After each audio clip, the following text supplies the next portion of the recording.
Partido Novo pretende pedir a inelegibilidade de Lula por abuso de poder político e econômico ao utilizar recursos públicos para promover a própria imagem. Sobre esse assunto, nós conversamos ao vivo com o presidente do Novo, Eduardo Ribeiro. Presidente, seja bem-vindo ao Bastidores CNN. Gostaria que o senhor detalhasse um pouco essas críticas feitas pelo Novo e por que o desfile da Acadêmicos de Niterói teria tido ali um crime eleitoral de abuso de poder. Boa tarde, Uribe. Boa tarde, Jussara, todos os telespectadores da CNN. É um prazer enorme estar aqui com vocês em pleno carnaval.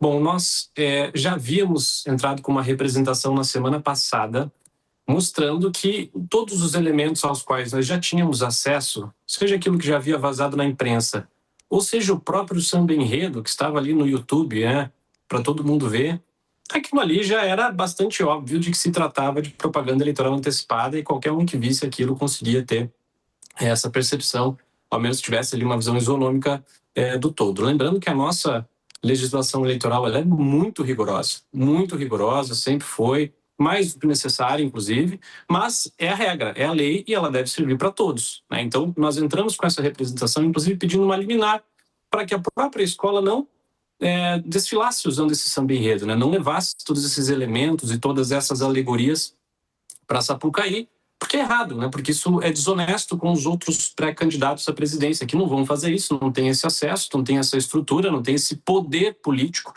né, para si, e seria um descompasso, né? Seria um desequilíbrio muito grande para a eleição. A lei das eleições, ela rege sobre isso, né? O TSE é o tribunal que rege também esse aspecto para tentar trazer isonomia para a eleição. Então, nós entramos com a representação.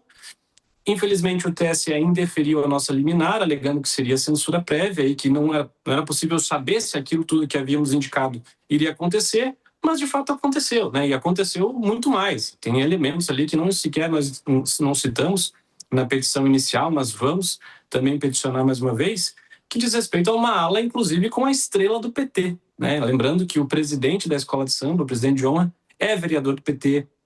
Houve notícias em que a própria primeira-dama, Janja, atuou ativamente para captar recursos para a escola de samba, ou seja, o Palácio sabia muito bem do que estava acontecendo, do que se tratava, né? O próprio Lula foi ao desfile, desceu durante o desfile da Acadêmicos, então tudo isso para nós configura, de fato, propaganda eleitoral antecipada, mas tem um agravante muito maior, que é o uso dos recursos públicos, né, por meio do poder político, do poder do próprio presidente, da Embratur, enfim, todos os órgãos federais.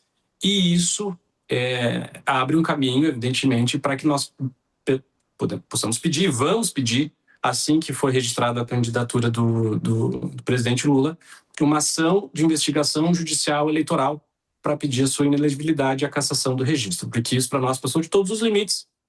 E agora esperamos que o TSE, de fato, tome uma posição, porque se nada acontecer, Uribe, qual o precedente para os próximos carnavais? Né? A verdade é que todos os carnavais vão se transformar em uma pré-campanha política. Todo carnaval de ano eleitoral vai ser cada escola de samba homenageando um político que conseguiu colocar dinheiro ali com emendas ou com a estrutura da prefeitura, do estado, para poder se beneficiar. Então, é até um risco para o nosso próprio carnaval, né? Para a nossa própria manifestação cultural. Então, por isso, já deixamos claro que vamos ingressar com essa ação. E lembrando que a representação que nós entramos na semana passada, ela não terminou, ela ainda vai ser julgada no mérito, né? O que foi julgado e indeferido foi a liminar para a escola não desfilar. A liminar foi indeferida. Mas o mérito, agora com todos os fatos concretos, né? De fato, o desfile aconteceu, ainda vai ser julgado. Presidente, para ficar claro, os senhores entrarão com uma representação agora e depois, quando houver o registro da candidatura à reeleição de Lula? A representação nós já entramos. Nós entramos na semana passada. E foi indeferido a liminar, mas o mérito vai ser julgado. Agora que o tribunal, os ministros têm plena ciência de que tudo aquilo que a gente avisou que ia acontecer, e eles próprios, em seus votos, disseram, olha, se isso aqui que está descrito acontecer, entramos num campo minado. A Carmen Lúcia até falou uma areia bastante movediça. Ou seja, eles mesmos deram indicação de que alguma coisa vai acontecer, alguma penalidade vai ter que ser feita em termos de propaganda eleitoral antecipada. Mas no caso de pedir a inelegibilidade e a cassação do registro de candidatura, é um outro instrumento, é a AIGE, e nós só podemos ingressar, a gente só pode ajuizar depois que houver o registro da candidatura. Então, seria lá por agosto. O senhor falou sobre a questão do Tribunal de Contas da União, dos recursos da Embratur. O Tribunal de Contas da União julgou que não houve favorecimento à escola. Os senhores devem apresentar uma nova representação? É possível, porque ainda que não se usar como argumento de que todas as escolas foram beneficiadas, você também está abrindo um precedente para que isso seja replicado em todas as cidades. Ok, a prefeitura vai lá então e ajuda todas as escolas, mas garante que pelo menos uma faça homenagem ao prefeito que vai à reeleição. Então, não resolve o problema. Nós não podemos misturar as duas coisas. A legislação eleitoral ela já é rigorosa para coibir esse tipo de atuação. O que nós vimos ontem é digno de Coreia do Norte, é digno de Venezuela, é digno do regime do Gaddafi. Você usar instrumento público, a força pública, dinheiro público, para usar manifestação cultural, deturpar uma manifestação cultural, para fazer proselitismo político, para fazer promoção política e promoção partidária. Havia uma alusão clara e concreta ao PT, não só ao Lula. A gente está falando não só de uma figura política que vai ser candidato, mas de um partido político como um todo. Então, são muitas camadas, Uribe, que eu me pergunto que se fosse qualquer outro partido, se fosse qualquer outro candidato, qual seria a atuação do Ministério Público, qual seria a atuação do TSE. Então, esperamos aí que haja essa seriedade, esse rigor por parte do Tribunal Superior Eleitoral, como foi muito rigoroso, até demais, inclusive em 2022, que seja agora de novo, sob risco de abrir precedentes muito ruins para os próximos carnavais e para as próximas eleições. Presidente, o que o governo está dizendo é o seguinte, é de que eles foram consultados anteriormente, a Advocacia Geral da União, que não houve pedido de voto explícito, nem abuso de poder econômico e não houve irregularidade. E eles acusam a oposição de tentar censurar uma manifestação cultural. Como o senhor responde a essas críticas?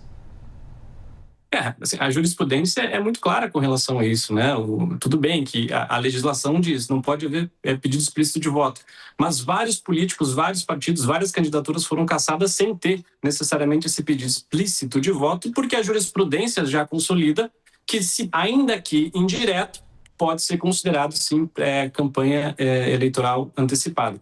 Mas, de novo, tem um agravante ainda maior, que é o uso dos recursos públicos, é o uso da máquina pública. Nós vemos, inclusive, durante a transmissão, as emissoras que transmitiram tendo muito cuidado, inclusive, para citar, em alguns momentos até, tentando relevar algumas cenas para não caracterizar uma pré-campanha eleitoral, não complicar ainda mais toda a situação.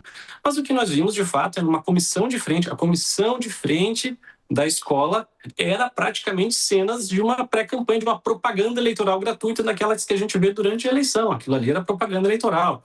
Quando a câmera focava dentro da passarela, eles filmavam os passistas ficavam lá fazendo L, então dava muito a entender que aquilo ali era bastante claro de uma propaganda eleitoral gratuita. O próprio jingle, como a Jussara comentou, o jingle da campanha clássico do Lula, que todo mundo conhece, foi cantado inúmeras vezes durante aquele 1h30 de desfile. Você tem referências irônicas até, mas ao número 13, então você tem ali o número também, que é o que caracteriza, é um elemento que caracteriza também propaganda eleitoral. Então, tudo isso é mais do que suficiente para que justifique uma ação nossa pedindo a inelegibilidade. Vamos fazê-lo assim que for o momento oportuno. Presidente, aproveitar a presença do senhor aqui no Bastidores CNN, o Partido Novo vai ter candidatura de fato à presidência da República? Romeu Zema vai até o fim? Romeu Zema vai até o fim, o Novo vai ter candidato à presidência da República. Inclusive, ontem mesmo saiu uma notícia ao longo da tarde em que uma das alas dessa escola de samba estaria satirizando evangélicos, Seria uma sátira ao conservadorismo evangélico, colocando os evangélicos dentro de uma lata de conserva. E o governador Romeu Zema até me ligou nesse momento, a gente conversou, ele que é católico, mas é muito sensível a essa questão de liberdade religiosa, ao respeito religioso. Teve várias medidas em Minas Gerais, inclusive, sobre isso.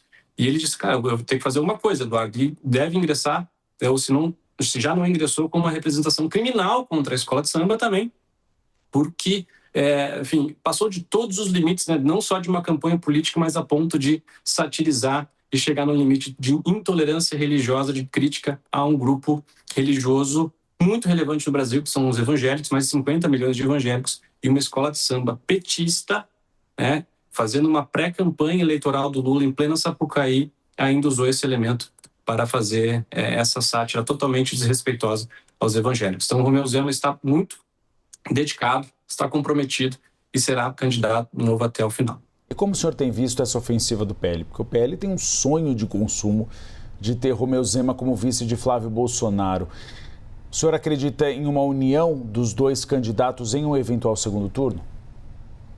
Olha, Uribe, eu acho que essa eleição ela é muito diferente das outras, tá? Porque acho que talvez seja a primeira eleição em que, ainda que hajam muitos candidatos num campo político, você tem muita clareza de que são só dois lados, né? Você tem o PT e o Lula de um lado só e vários outros candidatos no campo da direita, mas que se veem, de certa forma, como aliados, né? E eu acho saudável, e há um certo consenso por parte de alguns estrategistas de que é melhor, inclusive, que haja uma pulverização de candidaturas, porque isso daria mais força no primeiro turno, teria mais candidatos, né, para, inclusive, fazer críticas, bater, e mais candidatos para apanhar, né? Então você tem uma diluição maior dos ataques que viria por parte do PT, que, enfim, no governo sabe usar máquina, sabe usar toda a estrutura pública para fazer seus ataques. Então, quanto mais candidatos tiver, eu entendo que é melhor e é mais viável.